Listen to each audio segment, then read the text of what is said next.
Close your eyes. On October 11th, 2022, a man named Avraham Eisenberg moved $114 million out of a decentralized finance protocol on the Solana blockchain. He did not break any passwords. He did not exploit a software bug in the conventional sense. He did not use malware or social engineering or any of the tools that populate the traditional understanding of a hack. He moved the money using the protocol's own rules. Its price oracle, its futures contracts, its lending mechanisms, in a sequence of transactions that the protocol processed correctly because each individual transaction followed the rules. It was only the combination of them, in that specific order, that produced an outcome the protocol's creators had not intended. After moving the money, Avraham Eisenberg wrote about it on Twitter. He said that he had engaged in a highly profitable trading strategy. He said that all of his actions were legal. He said that the protocol, Mango Markets, a decentralized exchange and lending platform on Solana, had a market risk that he had identified and exploited. He was not hiding. He was posting publicly in real time about what he had done and characterizing it as legitimate. The public framing was deliberate. Eisenberg was making a legal argument in real time, testing in the most direct way available whether existing law could reach an act that was accomplished entirely through a protocol's own mechanisms. He had not forged a signature or written malicious code. He had bought tokens on an open market and taken futures positions on a public platform. He had used the oracle, the mechanism designed to import real-world prices into the protocol, in exactly the way it was designed to be used.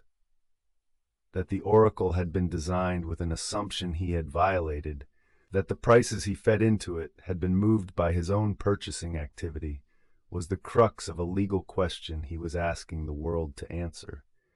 He was wrong. On December 26, 2022, he was arrested in Puerto Rico. The charges included commodity manipulation and wire fraud. In April 2024, a jury in the Southern District of New York found him guilty on all 7 counts. The case became one of the defining legal tests of how the United States government and its courts would classify and prosecute exploitation of decentralized finance protocols.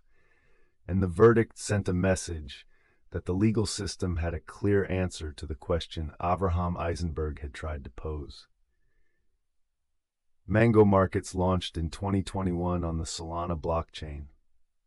Solana had emerged as one of the most technically ambitious blockchains built during the 2020-2021 period, where Ethereum, the dominant platform for decentralized finance, had processed transactions relatively slowly and at high cost. Solana was designed for speed, capable of processing tens of thousands of transactions per second at a fraction of Ethereum's fees. That technical profile made Solana attractive to developers building applications that needed speed and throughput. Trading platforms, decentralized exchanges, financial protocols where the latency of transaction processing mattered to the user experience and the economics of the application. Solana's architecture also made it attractive to sophisticated traders, because speed and low fees were prerequisites for the kind of high-frequency trading and arbitrage strategies that institutional traders employed.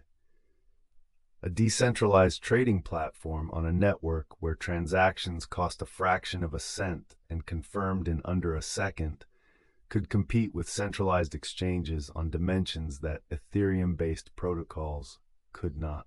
Mango Markets was designed to leverage exactly these properties, to be fast enough and cheap enough that it could serve the sophisticated trading community that would otherwise use centralized platforms.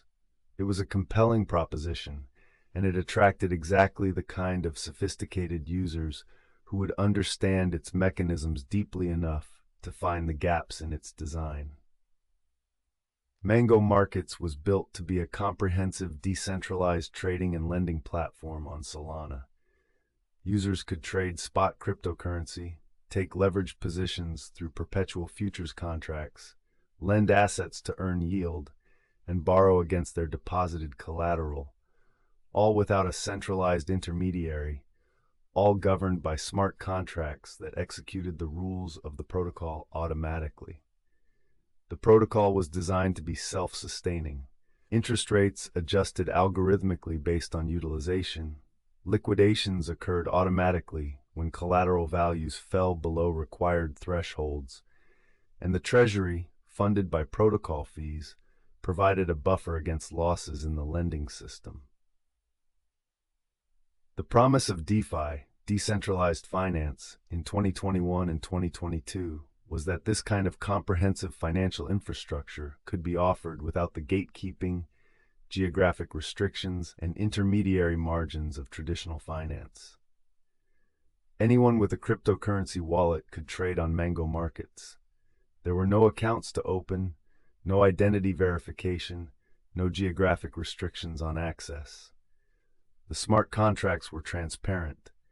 Anyone could read the code that governed the protocol, could verify that it worked as described, could audit the rules before entrusting their assets to the system. This transparency was both the DeFi model's greatest claimed advantage and, in the Mango market's case, the foundation on which Eisenberg built his attack, because the code's transparency allowed a careful reader to identify precisely how the oracle mechanism could be gamed. The governance structure of Mango markets reflected the broader philosophy of decentralized finance. Decisions about the protocol were made by holders of the MNGO governance token, who could propose and vote on changes to the protocol's parameters. This governance structure was both a feature. It meant that no single entity controlled the protocol and that changes required community consensus. And, as events would demonstrate, a vulnerability that a determined adversary could exploit in ways the designers had not fully anticipated. The integration of spot trading, leveraged futures, and lending in a single platform was also part of what made the exploit possible. If Mango markets had offered only futures trading without the borrowing mechanism, Eisenberg could not have extracted funds from the Treasury using inflated paper gains as collateral. If it had offered only borrowing without the futures market, the oracle manipulation would have had no path to generating the unrealized gains that enabled the borrowing. It was the combination, a platform ambitious enough to offer the full range of DeFi financial services in one place, that created the specific vulnerability. The same integration that made Mango markets compelling to users made it attackable in a way that more limited protocols were not. Avraham Eisenberg had a background in mathematics and was familiar with the technical details of decentralized finance protocols.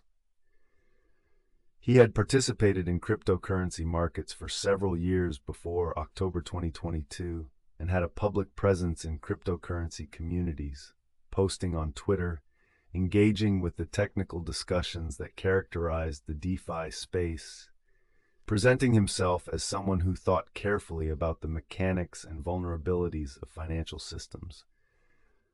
Whether he had identified the specific vulnerability in Mango markets long before he exploited it, or whether the plan was developed more rapidly, was not fully established in the public record. What was established was that when he acted with a precision that indicated careful preparation. The MNGO token itself was a governance token. Its primary value derived from its role in protocol governance rather than from any cash flow or direct economic utility. Governance tokens had become a standard feature of DeFi protocols during the 2020-2021 period, distributed to users and liquidity providers as a way of decentralizing control and creating community ownership of the protocol. MNGO's value was, like most governance tokens, partly speculative, a bet on the protocol's future growth, and partly functional, representing the right to vote on protocol parameters. It was also, critically, thinly traded relative to its market capitalization. The combination of a speculative asset with thin liquidity was precisely the condition that made it possible for a determined buyer with sufficient capital to move the Oracle price as dramatically as Eisenberg did. The MNGO perpetual futures contract was at the center of what he would do. Perpetual futures are financial contracts that allow traders to take leveraged positions on an asset's price without actually owning the asset or specifying a settlement date. The contract tracks the price of the underlying asset through a price oracle, a mechanism for importing real-world price data into the smart contract environment. The value of a trader's position in a perpetual futures contract depends on where the oracle price stands at any given moment. If the oracle price rises, long positions gain and short positions lose. If it falls, the reverse occurs. The profitability of a position is determined not by where the price was when the position was opened, but by where it is when the position is evaluated. The specific vulnerability in Mango Market's design was the relationship between the oracle and the collateral valuation system. Mango Markets allowed traders to use the unrealized gains on their positions as collateral for borrowing, a standard feature in leveraged trading platforms that allows profitable positions to be used to access additional capital. The logical assumption behind this feature was that unrealized gains reflected real market appreciation and therefore represented genuine collateral value. What the design had not fully stress-tested was the scenario where the oracle price that produced those unrealized gains had itself been manufactured by the same person claiming the gains. The attack that Eisenberg executed on October 11, 2022, had several distinct phases, each depending on the others to produce the final outcome. He began by establishing two accounts on Mango Markets. Account A would be the account that benefited from the attack. Account B would be the counterparty, the account that would be on the losing side of the futures positions he was about to establish. He deposited collateral into both accounts, enough to enable the positions he intended to take. The amounts were large but not extraordinary, the scale that an institutional trader might use, consistent with a serious market participant rather than an obvious bad actor. The use of two separate accounts was essential to the structure for a specific reason. On Mango Markets, the perpetual futures contract required two counterparties, one long and one short. Eisenberg needed to be both, to control both sides of the futures position, so that the gains from account A's long would not be offset by losses to an independent short counterparty who might liquidate before the manipulation reached its peak. By being his own counterparty through account B, he retained control over the timing and the magnitude of the position, and ensured that the artificial oracle price he was going to create would flow entirely into his own paper gains, rather than being partially distributed to external counterparties. The self-dealing was not incidental to the attack. It was architecturally necessary to it. Using account B, he sold a large quantity of MNGO perpetual futures contracts short. He entered a position that would profit if the price of MNGO fell. Using account A, he bought the same large quantity of MNGO perpetual futures long, a position that would profit if the price of MNGO rose. The two positions were of equal size, so the net exposure to the MNGO futures market was zero. Whatever account B lost, account A would gain, and vice versa. At this stage, the transaction looked like a market maker or an arbitrageur managing risk, rather than a speculator taking directional exposure. Then he used his own capital to buy MNGO spot tokens on external markets, exchanges where MNGO was traded outside of Mango Markets. He bought a very large quantity of MNGO tokens, enough that the buying pressure drove the spot price of MNGO dramatically higher.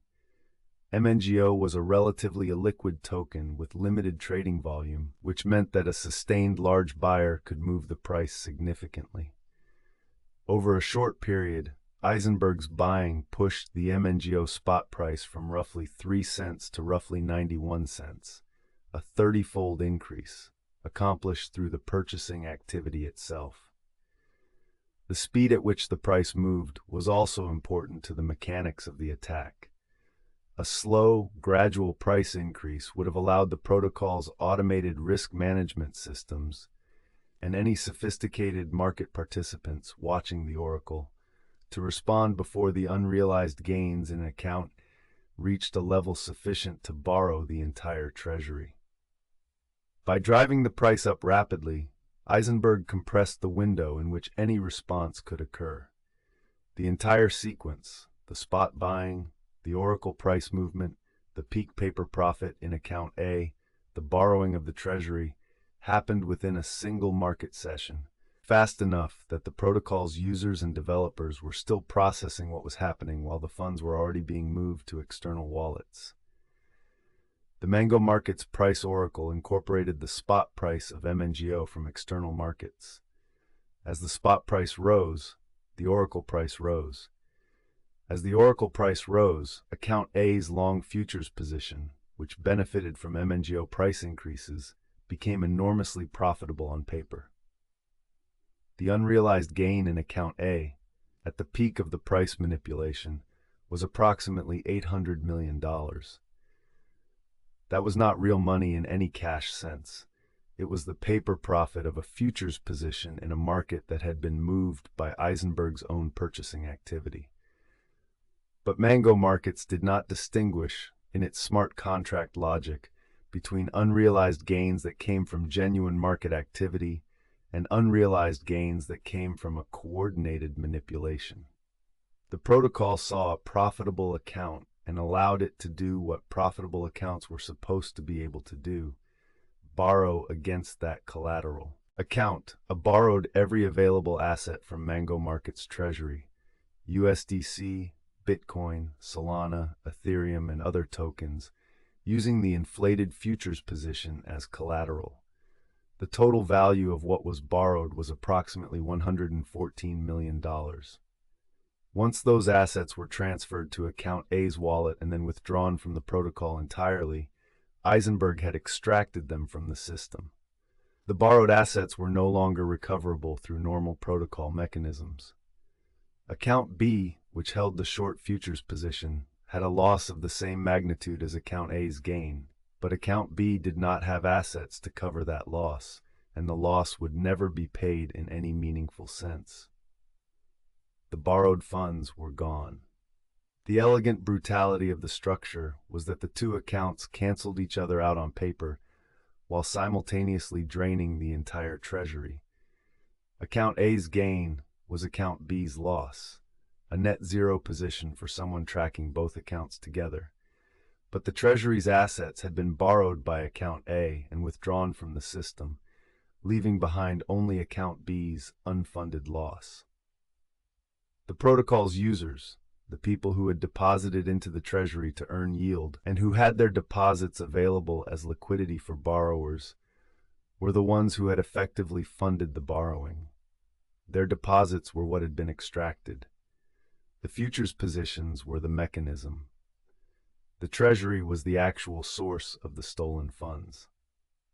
The speed and completeness of what had just happened took the Mango Markets community a moment to absorb.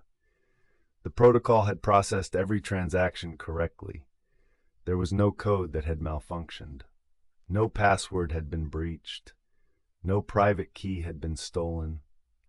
The smart contracts had executed exactly as designed, applying the rules that the protocol's creators had established, producing outputs that were technically consistent with those rules. The problem was not that the rules had been broken. The problem was that the rules had been followed in a sequence that their creators had not anticipated, producing an outcome that extracted the majority of the protocol's treasury through perfectly valid on-chain transactions. This distinction between a bug exploit in which code malfunctions and produces unintended outputs and a market manipulation in which code functions correctly but is gamed through the market inputs it relies on was philosophically significant and legally consequential. Bug exploits had been the dominant category of DeFi hacks before October 2022.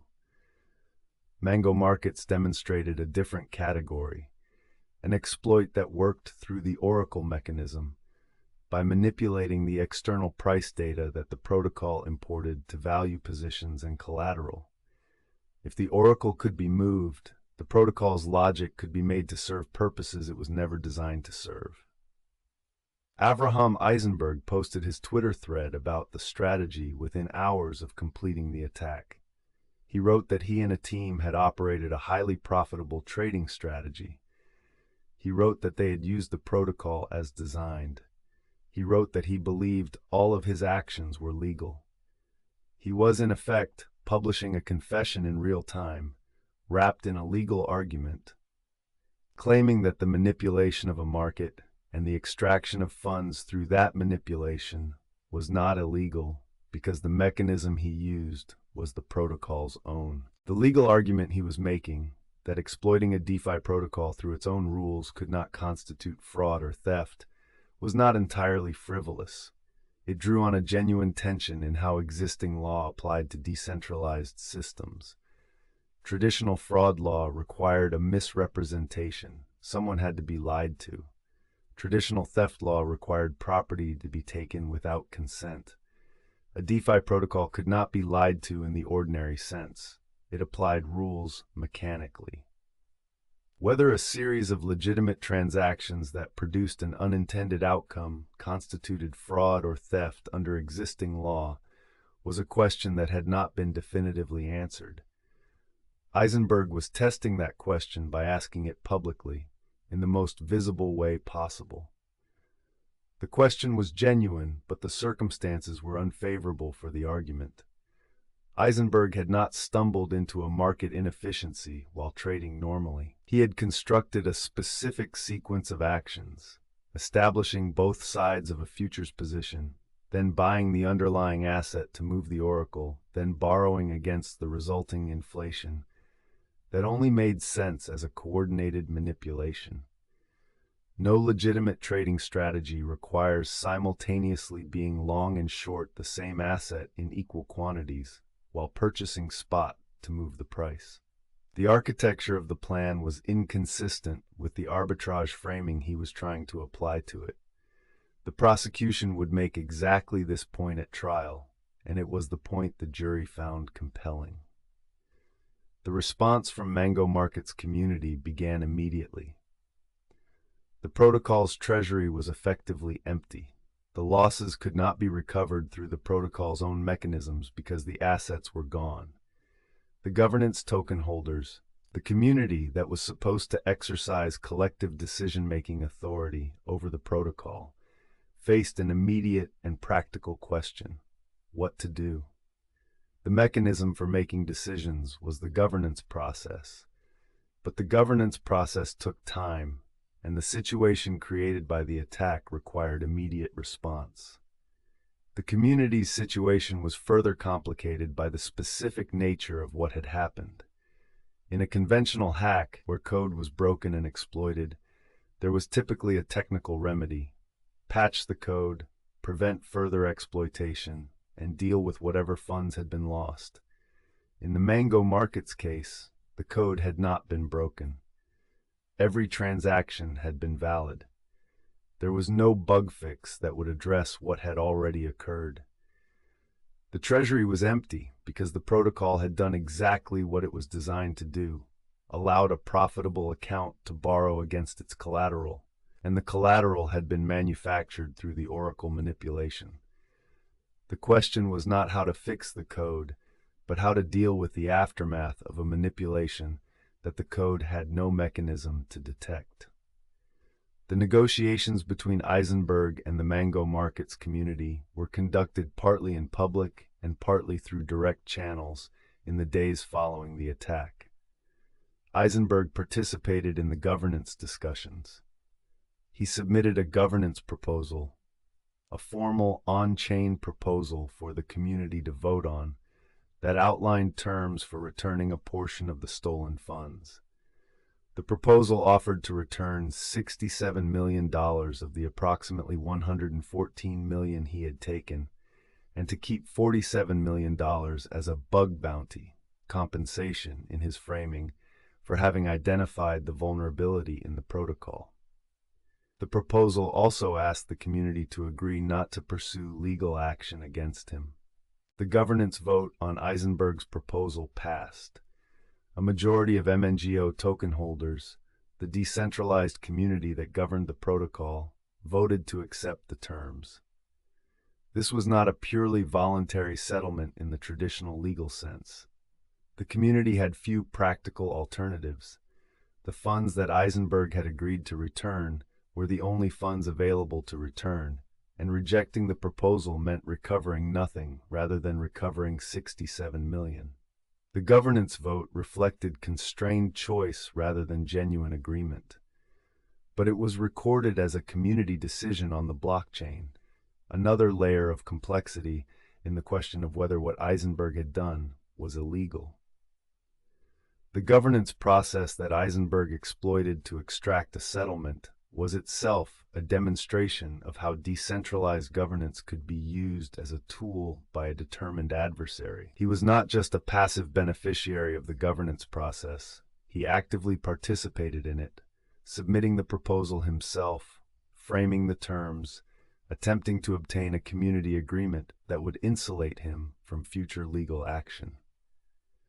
The governance token he was voting with included MNGO tokens he had acquired as part of the attack itself. A person who had just stolen from a protocol was using the stolen governance tokens to vote on the terms of his own settlement. The circularity of that situation illustrated the limits of governance as defense against adversarial actors. The $67 million was returned to the protocol. Eisenberg retained approximately $47 million. The protocol's treasury, partially replenished, was distributed to creditors, the users who had deposited funds that had been borrowed out by Eisenberg's accounts. Many were made substantially whole. Some suffered losses because the recovery was incomplete. The protocol itself did not continue operating in its original form.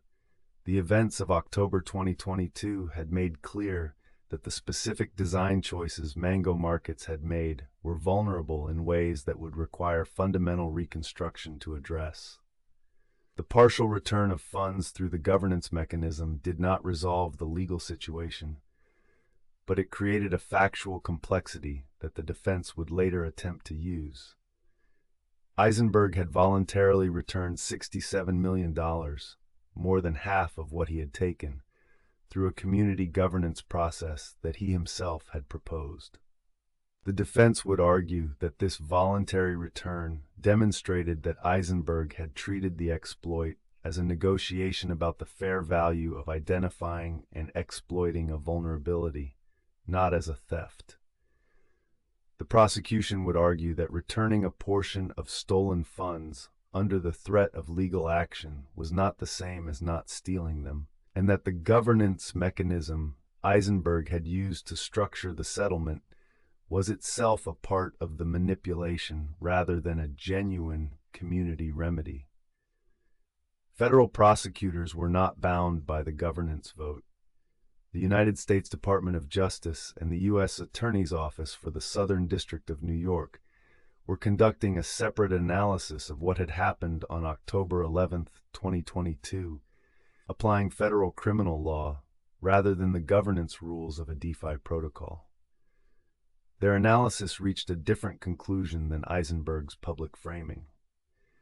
What he had done, buying assets to move their price, establishing futures positions that would benefit from that price movement, using the resulting paper profits as collateral to borrow assets from a protocol whose oracle had been manipulated, was, in the government's view, commodity price manipulation and wire fraud. The SDNY's decision to prosecute reflected an institutional judgment that went beyond the specific facts of the Mango Markets case.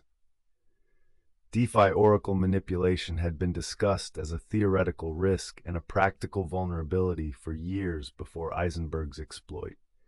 Several smaller oracle manipulation attacks had occurred prior to October 2022, generally at much smaller scale and with less public attention. The mango market's exploit was larger and more visible than any prior Oracle attack, and Eisenberg's decision to post about it publicly to explicitly claim it was legal and invite scrutiny transformed what might have been a case that prosecutors quietly pursued into one where a public verdict had clear value.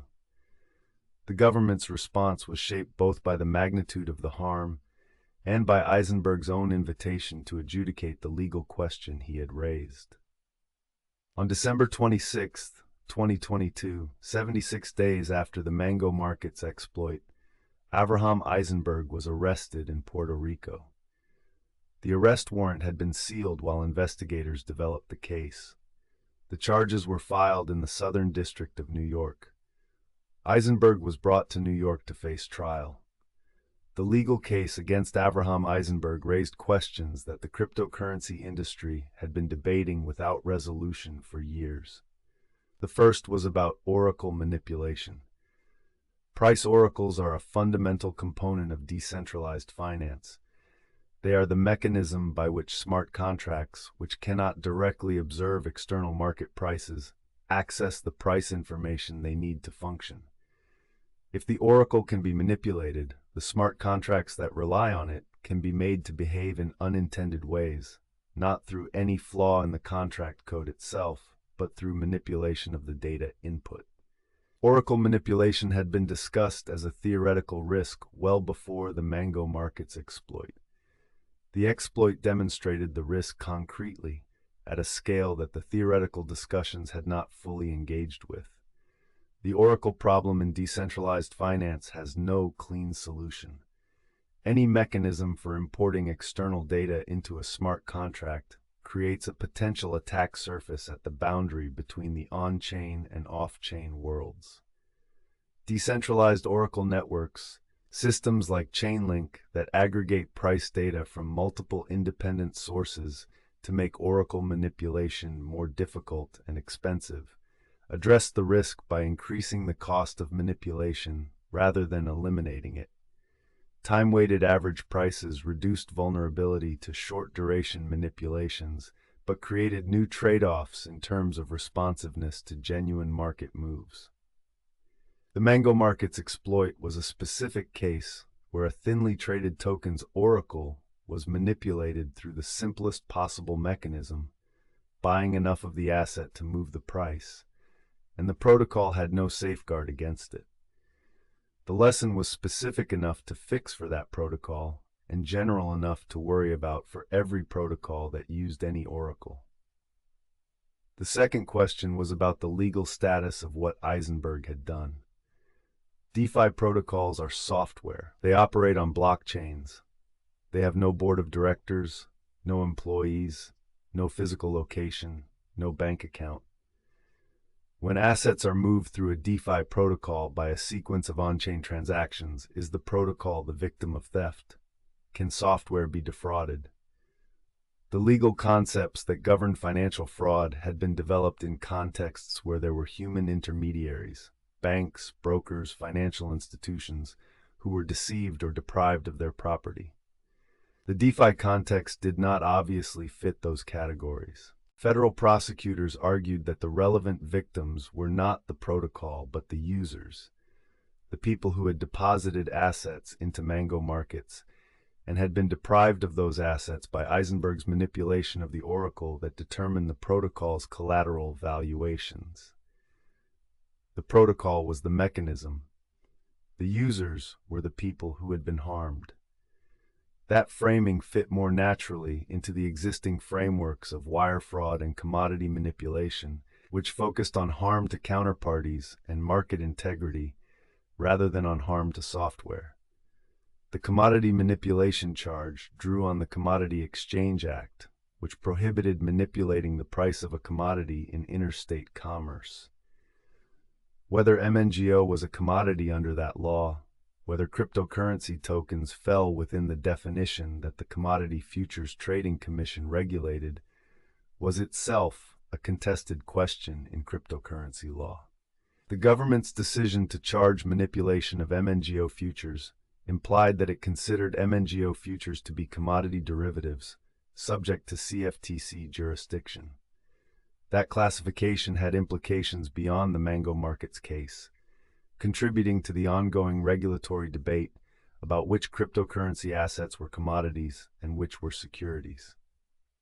The wire fraud charges offered the prosecution an alternative path to conviction that did not depend on resolving the commodity classification question definitively.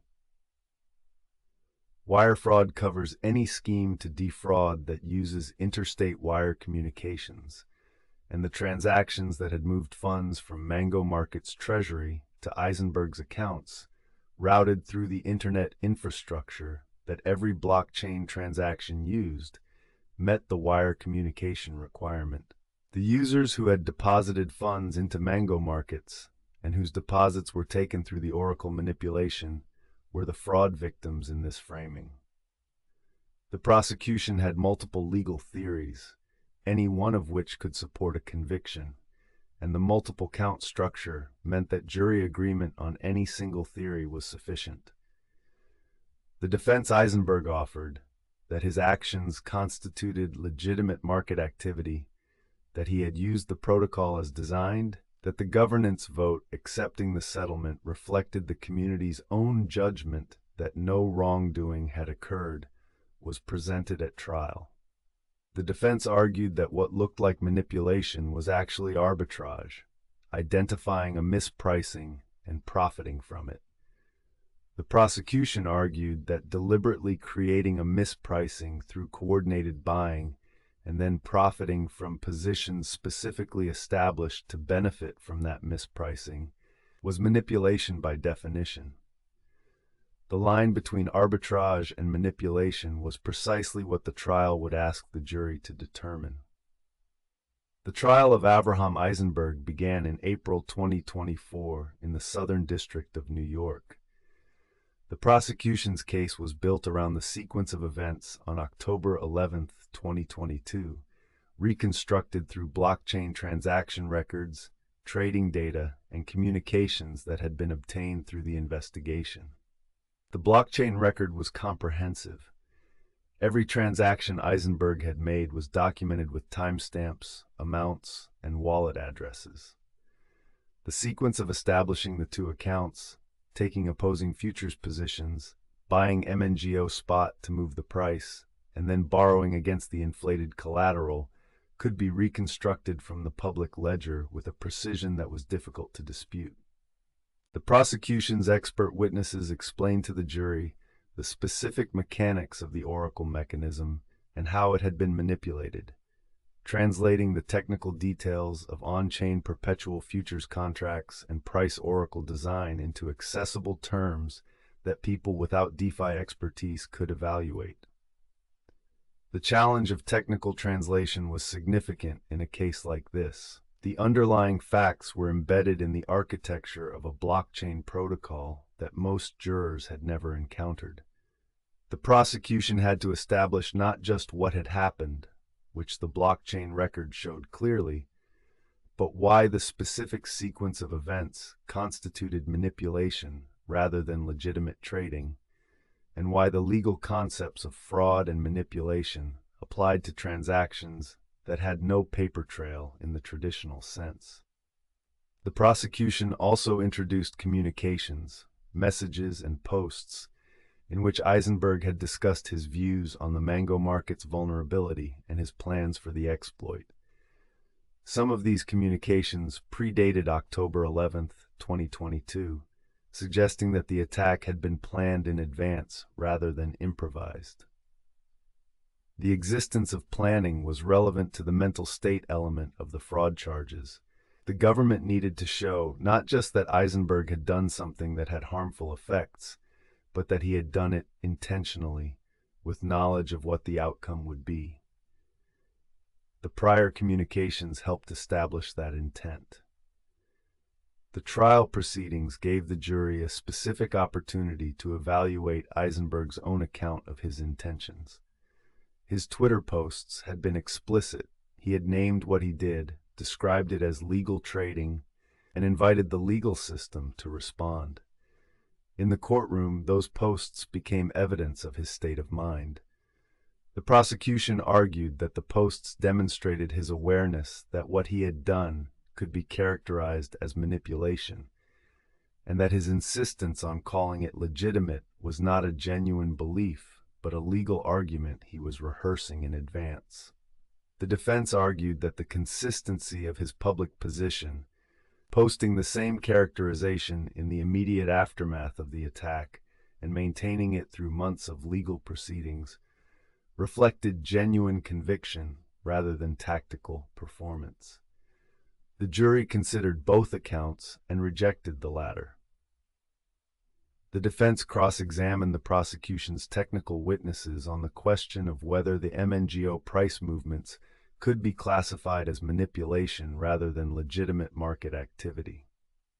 They challenged the characterization of the futures position as fraudulent, arguing that perpetual futures contracts by definition allow traders to take large positions, and that the movement of the MNGO spot price, however dramatic, was the result of real buying on real markets. The oracle had incorporated real market prices, prices that resulted from real trades. That the trades were Eisenberg's own, done to move the oracle for his own benefit, was the manipulation. The defense argued this was simply aggressive trading. On April 18, 2024, the jury returned its verdict, guilty on all 7 counts. The counts included commodity price manipulation, attempted commodity price manipulation, wire fraud, and conspiracy charges. The verdict was unanimous. The jury had rejected Eisenberg's framing that what he had done was a legitimate trading strategy and accepted the government's characterization that the deliberate movement of an asset's price to profit from positions specifically constructed to benefit from that movement constituted manipulation. The verdict was significant in its scope. The 7-count guilty finding on all charges left no room for partial exoneration. The jury had assessed the argument that DeFi exploitation was legally ambiguous and found it unpersuasive. The legal question that Eisenberg had posted about on Twitter, whether his actions were legal, had now received its definitive answer. They were not. The speed of the deliberation, 4 hours and 40 minutes for 7 counts in a technically complex financial crime case, reflected the clarity with which the jury had found the core facts. The evidence was extensive. Blockchain records that established the precise sequence of transactions, communications that showed prior planning, expert testimony that explained the oracle mechanism and how it had been manipulated, and the simple pattern of a person who established equal and opposite futures positions before buying spot to move the oracle that priced those positions. The legal theories were not simple, but the manipulation itself, laid out in the transaction record, was. The jury had understood it and named it. The Mango Market's verdict had immediate implications for the decentralized finance community and the regulatory environment in which it operated. The most direct implication was about oracle security.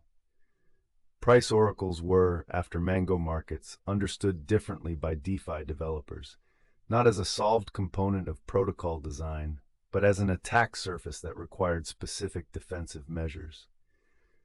The manipulation that Eisenberg had executed was possible because the MNGO token was illiquid enough that a determined buyer with sufficient capital could move its price substantially, and because the Mango Market's oracle incorporated that external price with insufficient safeguards against manipulation. After the exploit, DeFi protocol designers engaged in a systematic reassessment of oracle design, using time-weighted average prices rather than spot prices, requiring confirmation across multiple price sources, imposing limits on how quickly oracle prices could change, and specifically analyzing the liquidity of the assets whose prices they imported to assess the practical cost of manipulation. The legal precedent that the verdict established was more broadly significant. The Southern District of New York had found that commodity price manipulation applied to a decentralized finance protocol operating on a blockchain. The MNGO futures contracts traded on Mango markets were, in the court's implicit finding, commodity derivatives subject to federal law, not simply private agreements between users of a software protocol, but financial instruments with legal obligations attached. This finding had implications for other DeFi protocols and the products they offered. If on-chain futures contracts were commodity derivatives, they were potentially subject to the registration and compliance requirements that applied to commodity derivatives in traditional markets. The finding also addressed the victim question that had complicated the legal analysis before the trial. DeFi protocols, as software systems, could not themselves be victims of fraud in the way that a person or institution could be. The prosecution's framing, that the victims were the users who had deposited into Mango Market's treasury and had their deposits taken through the manipulation, gave the wire fraud charges a human victim class that satisfied the traditional elements of the offense. This victim framing had implications for how other DeFi exploits might be prosecuted. The legal theory was not that software had been defrauded, but that the people whose assets moved through that software had been defrauded by someone who manipulated the inputs on which the software operated. That theory was now supported by a federal jury's verdict and stood as precedent for future cases.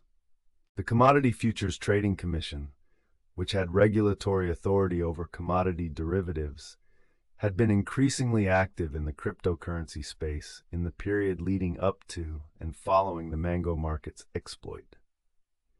The verdict reinforced the CFTC's position that its jurisdiction extended to on-chain derivatives trading, and that the decentralized architecture of a protocol did not exempt it from the commodity laws that governed futures trading in the traditional financial world.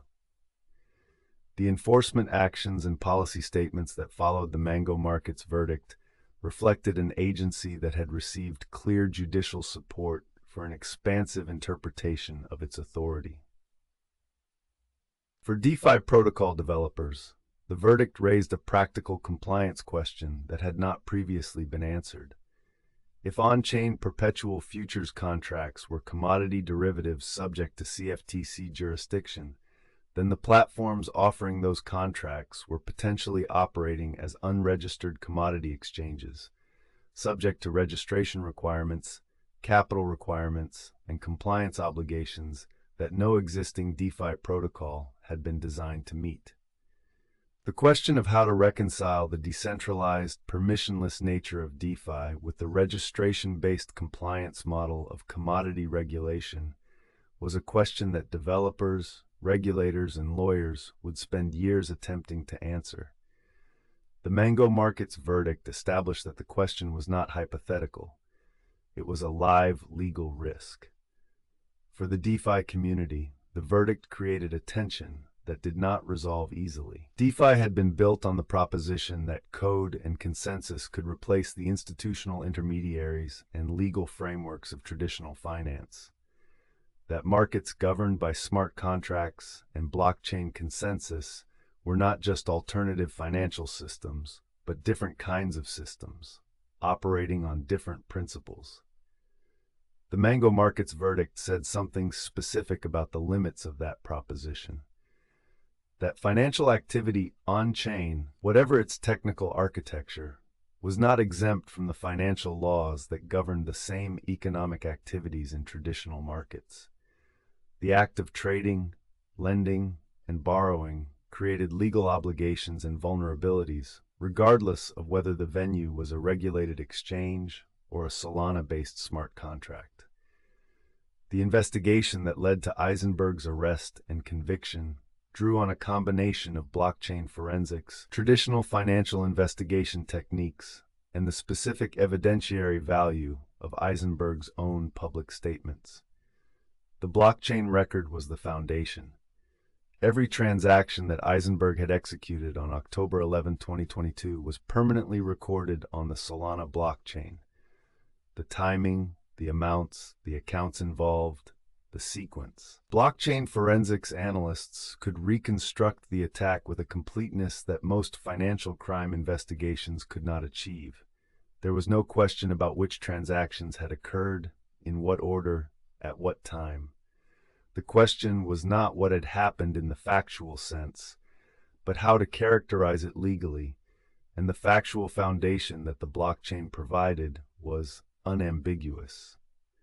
The external market data provided the complementary record. Trading on cryptocurrency exchanges that were external to Mango markets, the markets where Eisenberg had bought MNGO tokens to drive up the spot price, was also recorded in exchange trade logs.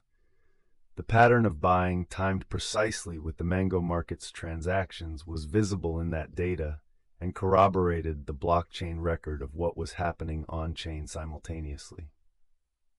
The coordination between the external market buying and the on-chain futures positions was the key evidence of manipulation rather than legitimate trading. No one buys a spot asset to drive up its price unless they have established a position that profits from that price increase. Eisenberg's public statements, his Twitter thread, his participation in Mango Market's governance discussions, and other public communications provided a third category of evidence. His own words, written and published contemporaneously with the attack, described his understanding of what he was doing and why. Communications that investigators obtained through the legal process provided additional context. The government's ability to show what Eisenberg had said before and after the attack about his plans and his interpretation of their legality allowed them to construct an account of his intent that went beyond the bare transactional record. The arrest timeline, 76 days from the attack to the arrest, reflected the pace at which the investigation moved once federal prosecutors had identified the transaction pattern and linked it to Eisenberg's public statements. Puerto Rico, where Eisenberg was arrested, was a U.S. territory, which simplified the jurisdictional aspects of the arrest. There was no extradition process required, no negotiation with a foreign government. The investigation was confined to U.S. jurisdiction in a way that made the legal process more straightforward than many cryptocurrency cases, where key actors are located in jurisdictions that complicate or delay enforcement. The use of the Commodity Exchange Act as the primary charging statute was a deliberate choice that reflected the government's regulatory strategy for cryptocurrency derivatives. The CFTC had been building the case for its jurisdiction over cryptocurrency derivatives for years, and the Mango Market's exploit, involving perpetual futures contracts on a DeFi protocol, was an opportunity to test that jurisdiction in a criminal prosecution where the facts were clear and the public interest in a clear outcome was high. A conviction on commodity manipulation charges in a DeFi context would establish precedent that supported the CFTC's regulatory position more broadly. The prosecution was law enforcement and regulatory strategy at the same time. Puerto Rico's significance in the case was more than geographical. Eisenberg's presence there at the time of his arrest was consistent with a pattern that investigators had observed in some cryptocurrency fraud cases. Defendants who were U.S. citizens but had chosen to reside in territories or jurisdictions that they believed offered some distance from federal enforcement. Puerto Rico's favorable cryptocurrency tax environment had attracted a community of cryptocurrency participants who had relocated there for financial reasons. Eisenberg's arrest demonstrated that physical presence in a U.S. territory was precisely as legally exposed as physical presence in any other U.S. jurisdiction.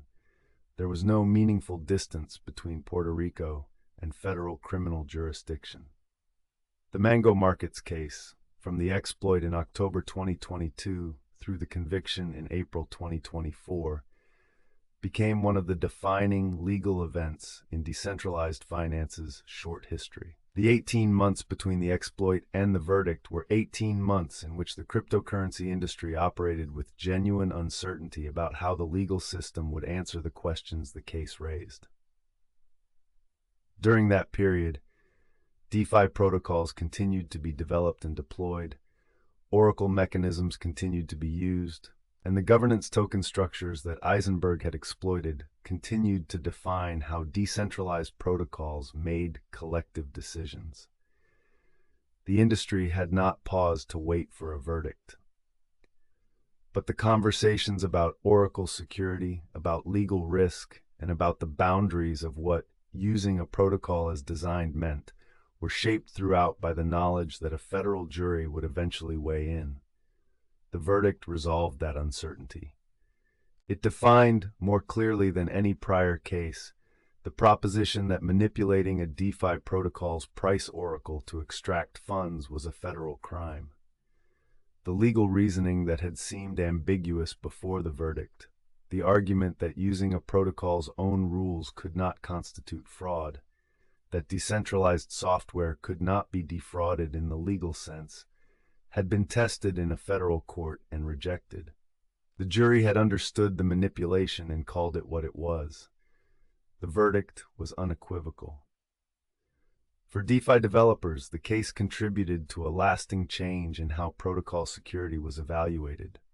Oracle security became a first-order consideration rather than an afterthought. The liquidity of the assets whose prices a protocol imported, the number of independent price sources used, the mechanisms for preventing rapid Oracle price movements, all of these became standard topics in security audits and protocol design reviews. The category of vulnerability that Mango Markets had suffered was specifically cataloged and specifically defended against. The damage of the exploit was, in this indirect way, partially converted into knowledge that reduced the risk of similar exploits at other protocols. The verdict also contributed to the ongoing clarification of regulatory boundaries in cryptocurrency. The CFTC's jurisdiction over on-chain cryptocurrency derivatives received judicial support. The principle that decentralized architecture did not create a legal exemption for financial activity that was otherwise subject to regulation received clear expression. These principles were not invented by the Mango Markets verdict. They had been argued by regulators for years, but the verdict gave them the weight of a federal jury's finding applied to a specific set of facts, making them substantially more difficult to contest in future proceedings. The $47 million that Eisenberg had kept from the initial settlement, the amount he had characterized as his bug bounty, had, by the time of the verdict, been the subject of additional legal proceedings and seizure attempts. The assets were not simply his to keep. The conviction established that they had been obtained through crime, and the government's interest in recovering and potentially forfeiting them was clear. The disposition of those assets was one of the remaining questions the sentencing phase of the proceedings would address. Avraham Eisenberg had posed a question: whether the exploitation of a DeFi protocol through its own oracle and governance mechanisms was legal, that the cryptocurrency industry had been uncertain how to answer. He posed it in the most direct way available to him, by doing it publicly and waiting for the legal system to respond. The response took 18 months. When it came, in April 2024, it was unambiguous. The answer was no, and the precision and speed with which the investigation had been conducted and the completeness of the conviction suggested that the legal system had developed the tools and the appetite to answer similar questions in the future with similar clarity and similar outcomes. The Mango Markets case was, ultimately, a case about the limits of the proposition that code is law. The DeFi community had built its intellectual foundation on the idea that the rules encoded in smart contracts were self-executing, neutral, and not subject to the overriding judgments of external legal systems. The case said something specific about those limits, that financial activity is financial activity regardless of the technical medium through which it is conducted, and that people who manipulate markets, harm others, and extract funds they are not entitled to will encounter the legal system's definitions of those actions, even when the mechanism is a Solana smart contract rather than a traditional exchange. Code executes. Courts interpret.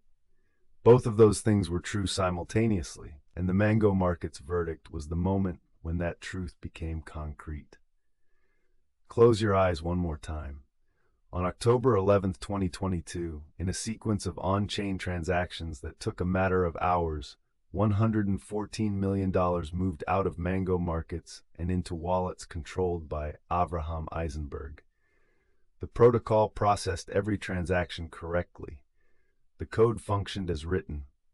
The outcome was, nonetheless, the extraction of funds that the protocol's designers had not intended to be extractable in that way, a distinction that mattered enormously in the courtroom and not at all in the immediate moment when it happened.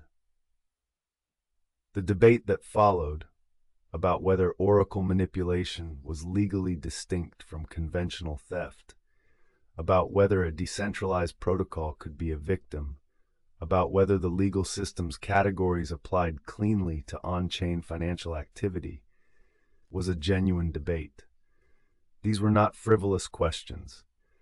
They were questions about the intersection of new technology and old law, and they deserved to be taken seriously. The verdict in April 2024 took them seriously and answered them. The manipulation of a commodity's price to benefit positions specifically established to profit from that manipulation was illegal, regardless of whether the venue was a traditional exchange or a Solana smart contract. The Mango Markets case also had a lesson for the specific class of people who had followed Eisenberg's public framing and found it intellectually interesting. The segment of the cryptocurrency community that had engaged seriously with his argument that using a protocol's rules was categorically different from defrauding it. That intellectual engagement was not wrong as a matter of philosophical analysis. The questions were real, but the engagement had sometimes crossed into a kind of admiration for the audacity of the act, a framing of Eisenberg as a technically brilliant adversary who had exposed the fragility of DeFi in a valuable way. The verdict did not validate that framing. It established that the intellectual interest of the questions he raised did not exempt him from accountability for the harm he had caused. Posing an interesting legal question and committing a financial crime could be the same act. Avraham Eisenberg had written on the day of the exploit that all of his actions were legal. He had written that publicly, clearly, in the full expectation that the statement would be read. In April 2024, a jury of 12 people who had assessed the full record of the events disagreed, unanimously, across all 7 counts. The legal question he had tested was not one that had been resolved in his favor. The decentralized finance ecosystem that continued after the Mango Market exploit was not the same as the one before it. Oracle security was treated differently. Legal risk was understood differently. The assumption that on-chain protocols existed in a space beyond ordinary legal accountability had been definitively challenged. These were not comfortable changes for people who had built DeFi on the proposition that code could replace institutions. But they were real changes, produced by a real event, with real consequences for a real person. The sentencing of Eisenberg, which would follow the verdict and determine the specific prison term he would serve, was still pending as of April 2024. The verdict had established guilt. The sentence would establish the quantified consequence. For the DeFi community watching the case, the sentencing would be another data point in understanding how severely federal courts would treat this category of offense, whether the manipulation of a DeFi oracle for financial gain was treated as a serious financial crime warranting substantial imprisonment, or whether the novelty of the technology and the absence of prior clear precedent would produce a more lenient outcome. The verdict itself had been unambiguous. The sentence would quantify what that verdict meant in terms of the legal system's assessment of the harm. The mango market's exploit was, when it happened, a demonstration of something that DeFi's architects had accepted as a theoretical risk but had not fully reckoned with at scale. That the economic security of a protocol depends not just on the correctness of its code, but on the integrity of every input that code relies on. Correct code processing manipulated inputs produces manipulated outputs. The elegance of smart contracts, their automatic, trustless execution, was the same property that made them unable to distinguish a genuine oracle price from a manufactured one. The transparency of the blockchain made the manipulation visible after the fact. It could not prevent it. And now those events settle into the quiet that the night offers. The blockchain holds its record. The court holds its verdict.